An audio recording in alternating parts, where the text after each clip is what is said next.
you awake? I thought I heard you get up. Yeah, I'm awake. Sorry, I just can't sleep. Are you thinking about him? Yeah, a bit. Usually get back to sleep, my love. I'm fine. No, it's okay. What else is on your mind? I don't know. It seems weird, but I had one of the most vivid dreams of my life. I saw a fox on a snowy mountain, just looking confused and worried.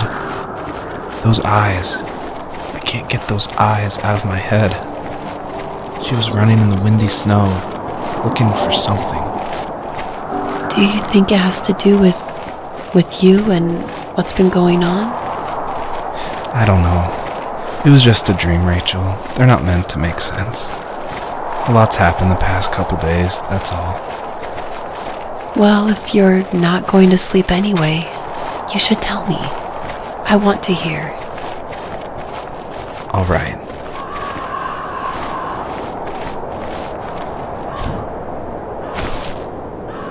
So, not far from her home, she followed that path to something unexpected.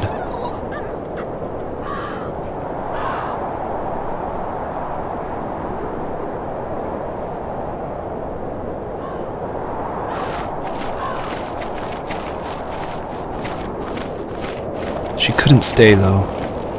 She had to find her other 2 children. So she took that path. She followed it towards something ancient. Something with answers.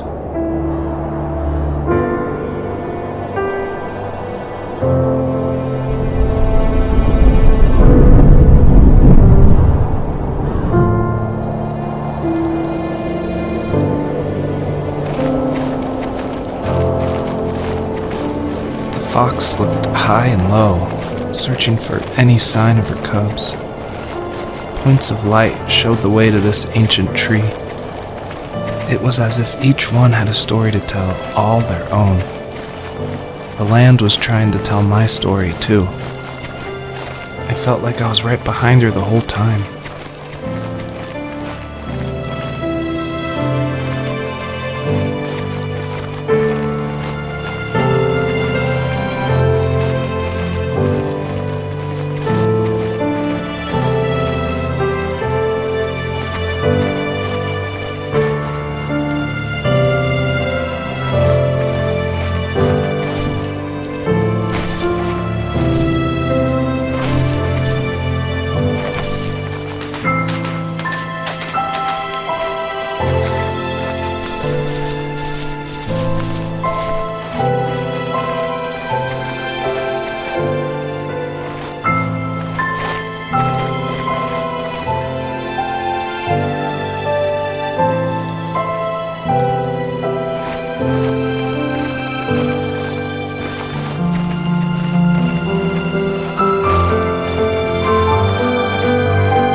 As a kid, did you ever do show and tell in your class?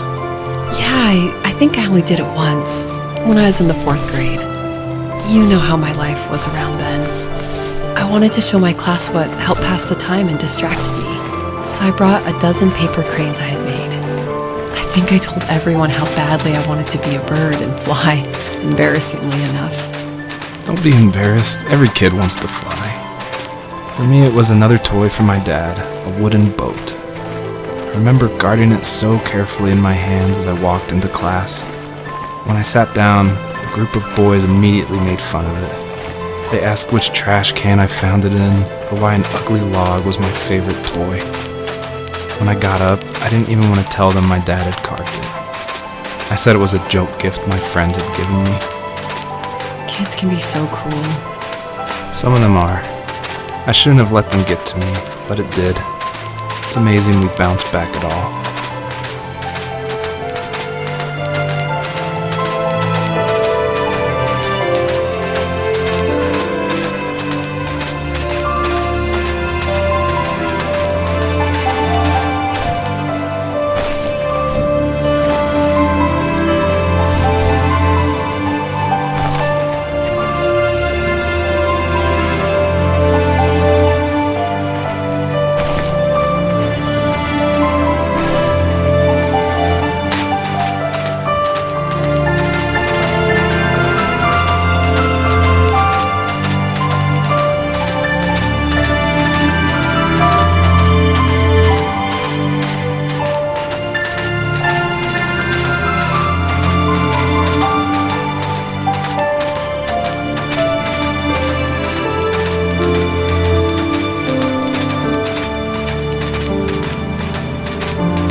you remember what my dad did for a living?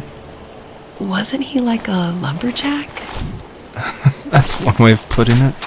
If wood was a canvas, then a carving knife was his paintbrush. Even after working a 50-hour week, even after his hands were more splinters than skin, he would bring home the nicest piece of Alaskan weeping cedar and make me toys. That wooden train was the first toy I can remember, and I loved it. I just knew from a young age I was going to be a lumberjack, like my father.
Usually those kids would leave me alone, but somehow they could tell I was different. They made fun of how far away I lived. They called my dad sourdough. I was a blabbermouth as a kid, telling my dad stories I made up for hours. But after that show and tell, I didn't tell him much anymore. He didn't know exactly what was wrong, but his best guess was that the toys he carved weren't cool enough. He carved me a tank and tried to tell me what it was like to be in a real tank as a serviceman. I didn't know your dad was in the military. Yeah, in the army. The sad thing is that I'd pretty much forgotten until just now. There's so much I still don't know about him. I'm sorry. He knows how much you love him. You're going to see him again soon and have some closure, I'm sure.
the older I got, the more I withdrew. I asked myself, why talk to anybody anyway? Why bother when I'm happy by myself? I started drawing a lot, mostly animals I saw in the woods by my home. I then imagined designing my own hideouts with things like TVs and pantries full of chips and cookies. I think that idea of leaving home and drawing blueprints started my career. I found a lot of solace in that. I'm not surprised, but I did the same thing, you know? There's something special about having a place to call your own. And now look at us. Well, if you count renting in an overpriced city. It's as close as we can get for now.